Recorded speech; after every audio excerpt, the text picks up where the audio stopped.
Hello learners, welcome to our channel. आज के class में हम डिस्कस करेंगे कार्बोहाइड्रेट्स, इसका डाइजेशन, एब्जॉर्प्शन एंड मेटाबॉलिज्म।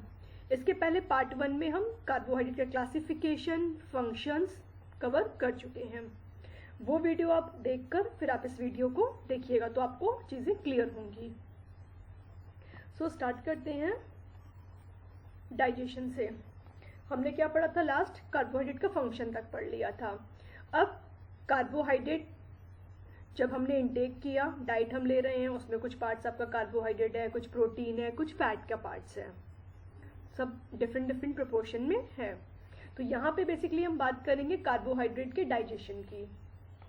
तो कार्बोहाइड्रेट हमने क्लासिफिकेशन देखा था, उसमें आपने मोनोसेक्राइड, डाइसेक्राइड, पॉलीसेक्राइड देखा था। तो कार्बोहाइड्रेट का आपका डाइजेशन माउथ से ही स्टार्ट हो जाता है। कहाँ से स्टार्ट हो जाता है? माउथ से ही। पर माउथ में क्या है आपका? स्टार्च का डाइजेशन स्टार्ट होता है। ये भी आपका एग्जाम के व्यू से इंपॉर्टेंट क्वेश्चन है। एग्जाम में ये भी क्वेश्चन पूछा जा चुका है कि कार्बोहाइड्रेट का डाइजेशन कहाँ से स्टार्ट होता है। तो ये आपका माउथ से स्टार्ट हो जाता है। अब यहाँ पे कौन सा एंजाइम हेल्प करता है? तो टाइलिन हेल्प करता है, या फिर इसको अल्फा माइलेज। ठीक है, टाइलिन या अल्फा माइलेज। तो यहाँ पे ये एंजाइम आपका हेल्प कर रहा है कार्बोहाइड्रेट के डाइजेशन में। तो बेसिकली आपका स्टार्च का डाइजेशन स्टार्ट होता है माउथ में। ठीक है, पूरा कंप्लीटली नहीं होगा, पार्शली डाइजेशन स्टार्ट होता है यहाँ पे। तो digestion of starch begins in the mouth by the enzyme ptyalin और अल्फा माइलेज। क्लियर? तो यहाँ से 2-3 तरीके से आपसे क्वेश्चन जो भी मैंने रेड कर रहे हैं, हाईलाइट कर रहे हैं, वो इंपॉर्टेंट है। कहाँ पे स्टार्ट होता है? माउथ में होता है। किसका होता है? स्टार्च का। बेसिकली किस एंजाइम की हेल्प से? टाइलिन और अल्फा माइलेज। क्लियर? अब यहाँ पे हम बाकी सारे एंजाइम्स देख लेते हैं। एंजाइम्स बहुत ही इंपॉर्टेंट है एग्जाम के पॉइंट ऑफ व्यू से। अलग अलग तरीके से क्वेश्चंस फ्रेम होते हैं। तो यहाँ पे हम देख, ये आपका एक बुक का इमेज है, इसलिए हो सकता है मे बी आपको इतना क्लियर ना हो रहा हो। तो अगर आपको नहीं क्लियर है तो फिर आप मेरे को बताइएगा, वैसे मैं इसको और बड़ा कर दे रही हूँ। अब आपको दिख रहा होगा।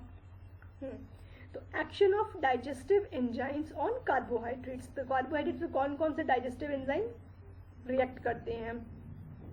अभी हमने पढ़ा अल्फा माइलेज। तो सलाइवरी अल्फा माइलेज, सलाइवा कहाँ पे होगा? माउथ में होगा। सलाइवरी अल्फा माइलेज हेल्प करता है। ये कहाँ से सिक्रीट होता है? सलाइवरी ग्लैंड से। देन पैनक्रियाटिक अल्फा माइलेज करता है, ये पैनक्रियाज से रिलीज होता है। देन आपके एंजाइम्स हैं maltase, lactase, sucrase and alpha limited dextrinase. ये सारे आपके इंटेस्टाइनल म्यूकोसा मीन्स की स्मॉल इंटेस्टाइन से आपके ये सिक्रीट होते हैं, वहाँ पे ये रिएक्शन कर रहे हैं। देन अब जब कोई एंजाइम रिएक्ट करेगा तो किसी प्रोडक्ट को उसको हाइड्रोलाइज्ड करेगा एंड स्मॉल पार्ट्स में उसको ब्रेक डाउन करेगा। तो हम देख लेते हैं। सलाइवरी अल्फा माइलेज रिएक्ट कर रहा है अल्फा 1,4 लिंकेज। अभी हमने लास्ट क्लास में लिंकेज हम कवर कर चुके हैं। स्टार्च में आपका लिंकेज है अल्फा 1,4, अल्फा 1,6। तो जो ये आपका सलाइवरी अल्फा माइलेज है वो अल्फा 1,4 लिंकेज को ब्रेक डाउन कर रहा है और हमें मिल क्या रहा है? डेक्स्ट्रिन्स मिल रहे हैं, माल्टोट्राइओज एंड माल्टोज। ठीक है, डेक्स्ट्रिन्स, अल्फा लिमिटेड डेक्स्ट्रिन्स, माल्टोट्राइओज एंड माल्टोज। तो salivary alpha mileage alpha 1,4 linkage पर रिएक्ट करके, मतलब स्टार्च पे इसने रिएक्ट किया, स्टार्च की अल्फा 1,4 लिंकेज को ब्रेक किया, देन हमको ये प्रोडक्ट्स मिल रहे हैं। देन आपका फिर फूड आपका गया कहाँ पे? पैनक्रियाज से आपका निकला, फिर आपका जा रहा है ड्यूडेनम, ज्यूजेनम में जा रहा है। तो आपका पैनक्रियाज से रिलीज हो रहा है पैनक्रियाटिक अल्फा माइलेज, वो भी 1,4 लिंकेज पर रिएक्ट कर रहा है। और फिर हमें अल्फा लिमिटेड डेक्स्ट्रिन, माल्टोट्राइओज और माल्टोज सेम। ठीक है, पार्शली यहाँ पर हो रहा है, फिर यहाँ पर हो रहा है। देन अब आपका इंटेस्टाइन में पूरा आ गया। जो आपका इंटेस्टाइन में आया तो कुछ पेनक्रियाज से निकल के आए एंजाइम्स, उसने रिएक्ट किया। बाकी आपके आए माल्टेज, लैक्टेज, सुक्रेज। तो हमने कवर कर चुका है लास्ट क्लास में कि माल्टोज किससे मिलके बनता है? ग्लूकोज, 2 मॉलिक्यूल ऑफ ग्लूकोज से, तो वो उसमें ब्रेक डाउन करेगा। लैक्टोज गैलेक्टोज और गैलेक्टोज और ग्लूकोज पे में ब्रेक डाउन करेगा लैक्टोज को। एंड सुक्रेज करेगा सुक्रोज को ग्लूकोज एंड फ्रक्टोज में। ठीक है, देन आपका जो ये अल्फा लिमिटेड डेक्स्ट्रिन्स बन रहा है, मीन्स की जो डेक्स्ट्रिन है उस पर जो रिएक्ट कर रहा है डेक्स्ट्रिनेज, ये ग्लूकोज में कन्वर्ट कर देगा। ठीक है, अल्टीमेटली हमको मोनोसेक्राइड के फॉर्म में चाहिए सब चीज़ें, तभी एब्जॉर्ब होगी। तो माल्टोज किस में ब्रेक डाउन हो गया? माल्टोट्राइओज माल्टोज एंड माल्टोट्राइओज ग्लूकोज में, मतलब हमें ग्लूकोज मिल रहा है, यहाँ से गैलेक्टोज एंड ग्लूकोज मिल रहा है, यहाँ से ग्लूकोज एंड फ्रक्टोज मिल रहा है। इसको और डिटेल में थोड़ा सा देख लेते हैं। ये अब आपको, ये थोड़ा सा आपको कॉम्प्लिकेटेड लग रहा होगा, तो मे भी आप कंफ्यूज कर सकती हैं। ये आपका एकदम सिंपल फॉर्म में है, ठीक है। स्टार्च का हमने देख लिया, स्टार्च डेक्सट्रिन्स में कन्वर्ट कर रहा है ना, टाइनिन की हेल्प में। ये प्रोसेस माउथ में हो रही है। ये 3 प्रोसेस आपकी मेन जो है वो इंटेस्टाइन में हो रही है। माल्टोज माल्टेज की हेल्प से ग्लूकोज में कन्वर्ट हो रहा है, लैक्टोज ग्लूकोज एंड गैलेक्टोज में, and sucrose glucose and fructose में। तो ये आपका एक इम्पॉर्टेंट पार्ट हो गया, ये पूरी स्लाइड बहुत इंपॉर्टेंट है, ठीक है। ये आपको आ सकता है किसमें कन्वर्ट हो रहा है, कौन सा हेल्प कर रहा है एंजाइम, तो एंजाइम का तो नाम आप इससे कर ही सकते हैं हम, क्लियर। तो ये डाइजेशन पार्ट हो गया कार्बोहाइड्रेट का। अब आपका डाइजेशन हो गया, मीन्स ये स्मॉलर यूनिट्स में आपको मिल गया। अब इंटेस्टाइन में क्या होगा, एब्जॉर्प्शन शुरू होगा, ठीक है। Carbohydrates are absorbed into the blood stream as glucose galactose and fructose ना। आपको क्या मिल रहा था, ग्लूकोज गैलेक्टोज फ्रक्टोज, यही मिल रहा है, तो इसी के फॉर्म में ये एब्जॉर्ब होंगे, जो आप by way of the capillaries of the villi, जो माइक्रोविलाय हो इनकी कैपिलरीज के थ्रू ये एब्जॉर्ब होते हैं। अब जिसको सीलियक डिजीज होती है, आपने सुना होगा सीलियक डिजीज होती है ना, तो इसमें क्या होता है, जो माइक्रोविलाय है वहाँ से एब्जॉर्प्शन, वहाँ से वो हिंडर होता है, ठीक है। तो वहाँ पे कुछ प्रॉब्लम आती है, तो वो एब्जॉर्प्शन नहीं हो पाता है न्यूट्रिएंट्स के, तो ये प्रॉब्लम होती है सीलियक डिजीज में। The simple sugar enter the portal circulation and are transported to the liver. तो जो आपकी सिंपल शुगर, जो मोनोसेक्राइड्स है, वो पोर्टल सर्कुलेशन के थ्रू आपकी लीवर में चली जाती हैं। Then here the fructose and galactose are converted to glycogen for storage. अब हमने बताया था आपको लास्ट क्लास में कि जो आपका एक्स्ट्रा हो गया वो आपका ग्लाइकोजन के फॉर्म में स्टोर हो जाता है। तो आपका ग्लूकोज तो यूज होता है, और बाकी जितना भी मटेरियल हो गया आपका फ्रक्टोज गैलेक्टोज और बाकी का एक्स्ट्रा ग्लूकोज, वो सारा ग्लाइकोजन के फॉर्म में आपका स्टोर हो गया। The glycogen is reconverted to glucose as needed by the body ना। अब जब बॉडी को जरूरत होगी तो फिर वो ग्लाइकोजन फिर से ग्लूकोज में कन्वर्ट हो जाएगा। अभी हम ये सारी प्रोसेस आपकी डिटेल में देखेंगे। अब एब्जॉर्प्शन हमने क्या देखा, ग्लूकोज का हो रहा है, गैलेक्टोज का, फ्रक्टोज का। क्या रेट है एब्जॉर्प्शन का, तो सबसे ज़्यादा आपका एब्जॉर्प्शन गैलेक्टोज का है, देन ग्लूकोज का, देन फ्रक्टोज का, ठीक है।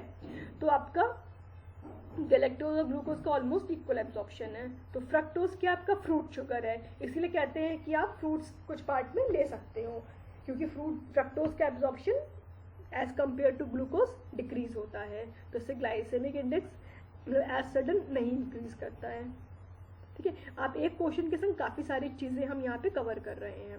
देन आपने डाइजेशन कवर कर लिया, एब्जॉर्प्शन कवर कर लिया, अब हम मेटाबॉलिज्म कवर करेंगे। तो मेटाबॉलिज्म में क्या है, metabolism involves all the processes by which the nutrients are used for energy. अब हमें न्यूट्रिएंट्स हमने डाइजेस्ट कर लिया फूड, वो आपके स्मॉल पार्टिकल्स में कन्वर्ट हो गए, देन वो आपकी माइक्रोविलाई के थ्रू एब्जॉर्ब हो गए। अब वो न्यूट्रिएंट्स, आपको एनर्जी भी तो चाहिए, आपको वर्क करने के लिए, काम करने के लिए एनर्जी चाहिए, तो जो आपको एनर्जी मिल रही है वो कैसे मिल रही है, मेटाबॉलिज्म के प्रोसेस के थ्रू। तो यहाँ पे अब डायरेक्ट यूटिलाइजेशन हो रहा है ग्लूकोज का, तो हमें डायरेक्ट तुरंत एनर्जी मिल गई। बाकी जो एक्स्ट्रा आपका ग्लाइकोजन स्टोर है वो ग्लूकोज में कन्वर्ट होगा, तब एनर्जी मिलेगी हमें, तो वो इनडायरेक्ट यूटिलाइजेशन हो गया। तो हम यहाँ पे अभी क्या देख रहे हैं, direct utilisation. Glucose can be utilised by all the tissues of the body ना। ग्लूकोज, क्योंकि ग्लूकोज को सारे टिश्यूज यूटिलाइज कर सकते हैं, तो आपको डायरेक्ट एनर्जी मिल जाएगी। Glucose should be made accessible to all the cells of the body as the major source of energy. Glucose major source हो गया एनर्जी का। Although fats can also be oxidise to release energy. हमने discuss कर चुका है functions of carbohydrate में कि fat भी यूज होती है, ठीक है, फैट भी एनर्जी हमें प्रोवाइड कर रही है। सर्टेन सेल्स, ठीक है, although fats can also be oxidise to release energy, certain cells specially the nerve cells and brain tissues can not function without the availability of glucose from carbohydrates. तो although आपका क्या है, कुछ आपकी sales जब आपकी कार्बोहाइड्रेट की deficiency हो गई है, ग्लूकोज की डेफिशिएंसी हो गई है, तो वहाँ पे हमें फैट कन्वर्ट करके एनर्जी दे दे रही है, ऑक्सीडाइज होकर एनर्जी दे रही है। बट कुछ ऐसी सेल्स हो गई आपकी नर्व सेल, ब्रेन सेल, ये बिना ग्लूकोज के फंक्शन नहीं करेगी। तो सबसे पहले क्या होता है, ब्लड ब्रेन के पास सिग्नल जाता है। जब हमारी बॉडी में ग्लूकोज की डेफिशिएंसी होती है, ब्रेन सेल के पास सबसे पहले मैसेज जाता है। आपको भूख लगने लगती है, आपको प्यास लगने लगती है, तो ब्रेन सेल के पास सबसे ज़्यादा मैसेज जाता है। क्लियर, ये इंपॉर्टेंट है। Then glucose undergoes oxidation with the help of the enzyme in the body to yield carbon dioxide, water and heat, which is captured in adenosine triphosphate, which in turn can be enzymatically broken down to release the useful energy as and when the cell need it. अभी हमने last class में photosynthesis की process देखी थी। ये जो glucose है ये कहाँ से बन रहा है, ये प्लांट से बन रहा है। Plants carbon dioxide, water, sunlight और क्लोरोफिल इसको यूज करके हमें ग्लूकोज दे रहे थे, स्टार्च के फॉर्म में वो स्टोर हो रहा था। अब जब आपने उसको इनटेक किया, ग्लूकोज का आपने इनटेक किया, तो ग्लूकोज जिस चीज से बना है उसी में ब्रेक डाउन करेगा ना, तो ये ऑक्सीडाइज हो गया, मतलब ये ऑक्सीजन इसमें हेल्प कर रहा है, ग्लूकोज ऑक्सीजन की हेल्प ले रहा है ना, क्योंकि ग्लूकोज और ऑक्सीजन हमें वहां से रिलीज हो रही थी। अगर आप भूल गए तो आप ये वीडियो, ये वाला फर्स्ट पार्ट आप बिल्कुल देख के तब आप इसको देखिए। देखिए कार्बन डाइऑक्साइड, वाटर, ठीक है, सनलाइट का यूज करके ग्लूकोज और ऑक्सीजन हमें मिल रहा था, तो वही सेम यहाँ पे आपको रिवर्स कर देना है ना। ग्लूकोज ऑक्सीडाइज हो रहा है, मीन्स कि ऑक्सीजन को यूज करके ग्लूकोज क्या कर रहा है, कार्बन डाइऑक्साइड और वाटर बना रहा है और एनर्जी रिलीज कर रहा है।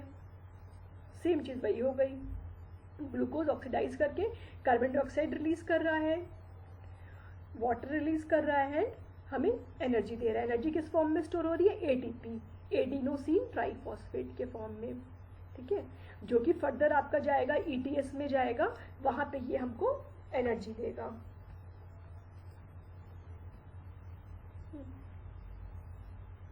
Glucose is broken down in several steps, ठीक है। अभी जो हमने ये बात कर रहे हैं कि ग्लूकोज, हमने यहाँ पे बात करी ग्लूकोज ब्रेक डाउन करके आपका CO2H, तो ये ऐसे प्रोसेस डायरेक्ट नहीं हो जाएगी, कई स्टेप्स में ये प्रोसेस होगी, सेवरल स्टेप्स में। इससे हमें क्या मिलेगा, 2 मॉलिक्यूल्स ऑफ पायरुवेट, ठीक है, या पायरुवेट एसिड भी कई बार एग्जाम में लिखा होता है, तो हमें 2 मॉलिक्यूल्स किसके मिलेंगे, पायरुवेट के। फिर वो फर्दर आपका एसिटाइल कोएंजाइम में कन्वर्ट होगा, जो कि आपका फिर फर्दर जाएगा क्रेब्स साइकिल से होते हुए फिर एटीएस में जाएगा, फिर हमें एनर्जी रिलीज होगी। तो आपका ग्लूकोज में आपको 2 मॉलिक्यूल मिल रहे हैं पायरुवेट के, ठीक है, 2 मॉलिक्यूल पायरुवेट के मिलेंगे। वो फर्दर आपका कहाँ जा रहा है, एसिटाइल कोएंजाइम में जा रहा है। फिर next acetyl coenzyme enters the TCA cycle, यही आपकी क्रेब्स साइकिल है, TCA साइकिल या क्रेब्स साइकिल, ठीक है, वो which involves a series of reaction. अब इसमें भी एक आपकी रिएक्शंस चलेगी, जिससे कि आपको कार्बन डाइऑक्साइड, हाइड्रोजन एटम्स, ठीक है, अब विच enter the ETS, electron transport system, ये अब ETS में जाएगा, तब हमें फर्दर ATP मिलेंगे। अब हमें ATP मिलेंगे यहाँ से। तो पहले आपका ग्लूकोज से पायरुवेट बना, ये आपकी प्रोसेस हो गई ग्लाइकोलिसिस की।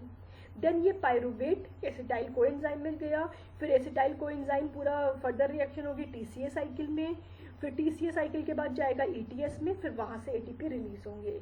अब जो कंप्लीट ऑक्सीडेशन होता है 1 मॉलिक्यूल ऑफ ग्लूकोज का, 1 मॉलिक्यूल ऑफ ग्लूकोज का कंप्लीट ऑक्सीडेशन होगा, जो आपका ग्लाइकोलिसिस हो रहा है, TCA हो रहा है, ETS हो रहा है, तो इस प्रोसेस में आपके 36 ATP रिलीज होते हैं, 6 molecule of CO2 carbon dioxide and 6 molecule of H2O, इतना रिलीज होता है। अब ये कई बार एग्जाम में 36 लिखा रहता है, कई बार एग्जाम में 38 लिखा रहता है, वो आपको क्वेश्चन के अकॉर्डिंग डील करना पड़ेगा, ठीक है। ये हम एरोबिक कंडीशन की बात कर रहे हैं कि जब ऑक्सीजन मिलती है तब 36 या 38 ATP मिलते हैं हमें, 36 या आप 38 भी कर सकते हैं, एग्जाम में कई बार 38 भी लिख कर आएगा आपको, वो हम आगे की क्लास में डिस्कस करेंगे कब 38 होगा और कब ये 36 होगा। 36 या 38 ATP मिलेंगे, 6 molecule CO2, 6 molecule H2O, clear. अब आपको ग्लूकोज से एनर्जी मिल गई, ATP ग्लाइकोलिसिस में गया, क्रेब्स साइकिल में गया, फिर ETS में गया, आपको 36 या 38 ATP रिलीज मिल गए। देन आपका क्या है, कन्वर्जन इनटू ग्लाइकोजन। हमने बात किया था ना कि जो आपका एक्स्ट्रा है वो कन्वर्ट हो जाएगा ग्लाइकोजन में वो स्टोर हो जाएगा। Whenever more carbohydrate supplied in the diet both the muscle and liver synthesise glycogen from the extra glucose. अभी हमने बात कर चुका है कि जो एक्स्ट्रा ग्लूकोज है वो ग्लाइकोजन के फॉर्म में आपका कन्वर्ट होकर या तो लीवर में या मसल सेल्स में स्टोर हो जाएगा। ठीक है, फिर जब बॉडी को नीड होगी तो फिर वो कन्वर्ट होके हमें क्या मिल जाएगा, glucose. Muscle glycogen is used only to supply the muscle and does not affect blood glucose level. तो ये आपकी इंपॉर्टेंट एक क्वेश्चन बन सकता है। जो मसल ग्लाइकोजन है उसको सिर्फ मसल सेल्स यूज करेंगे, उससे ब्लड ग्लूकोज लेवल पे आपका कोई इफेक्ट नहीं पड़ेगा। अब ग्लाइकोजन स्टोर करेगा, पर कितना ग्लाइकोजन स्टोर करेगा उसका भी कुछ लिमिट होगा ना। तो मसल्स में 150 ग्राम स्टोर होता है और लीवर में 90 ग्राम स्टोर होता है ग्लाइकोजन। जो एक्स्ट्रा ग्लूकोज है वो ग्लाइकोजन में कन्वर्ट होके मसल्स में 150 ग्राम तक और लीवर में 90 ग्राम तक स्टोर होता है। अब हमने बात करी थी जो आपका फिर फर्दर एक्स्ट्रा हो गया तो वो आपका फैट के फॉर्म में कन्वर्ट होके एडिपोज टिश्यू में स्टोर हो जाएगा। ये सब हम लास्ट क्लास में कुछ कुछ डिस्कस कर चुके हैं। Excess intake of carbohydrate through the diet is turned into fat and deposit in the adipose tissue of the body। ठीक है, अब जैसे आपने बहुत लोगों को सुना होगा मैं तो इतना फैट नहीं खाता, ऑयल नहीं खाता हूँ, तब भी मेरा वेट बढ़ रहा है। तो भाई जो आपका एक्स्ट्रा कार्बोहाइड्रेट है वो भी आपका फैट के फॉर्म में स्टोर होकर एडिपोज टिश्यू में कलेक्ट हो रहा है, इसीलिए आपका फैटी लग रहे हो, एडिपोज टिश्यू बढ़ रहा है। ठीक है, वेट गेन हो रहा है। तो ऐसे आपका कार्बोहाइड्रेट का डाइजेशन, एब्जॉर्प्शन और मेटाबॉलिज्म आपका कंप्लीटली कवर नहीं हुआ है। अभी इसमें आपका हम पढ़ेंगे ग्लाइकोलिसिस, क्रेब्स साइकिल और ईटीएस। तो ये कभी अपने आप में एक बड़ा टॉपिक है, यहाँ पे वीडियो बहुत लेंथी हो जाएगी, इसलिए हम इसको यहीं पर फिनिश कर रहे हैं। अब नेक्स्ट क्लास में हम आपको डिटेल में जो जितना भी हमने मेटाबॉलिज्म में अपने शॉर्ट में पढ़ा है ना, ऐसे एटीपी 36, 38 मिल रहा है, ये सब प्रोसेस कैसे, ये पूरी प्रोसेस कैसे हो रही है, क्योंकि एग्जाम में यहाँ से क्वेश्चन आएंगे, स्टेप्स आपको लगाने रहते हैं, अरेंज करने रहेंगे स्टेप्स, तो इसको हम डिटेल में कवर करेंगे नेक्स्ट क्लास में। आई होप कि आपके लिए क्लास बेनिफिशियल होगी। ये टॉपिक आपको कैसा लग रहा है कार्बोहाइड्रेट का, लास्ट क्लास का भी टॉपिक कैसा लगा है, तो आप मेरे को प्लीज़ कमेंट सेक्शन में अपने कमेंट्स बताइए कि आपको कैसा लग रहा है। और प्लीज़ आप वीडियो को ज़्यादा से ज़्यादा लाइक करिए, शेयर करिए, और अगर आपने अब तक चैनल को सब्सक्राइब नहीं किया है तो प्लीज़ सब्सक्राइब करिए। मिलते हैं नेक्स्ट क्लास में, till then bye bye, good day.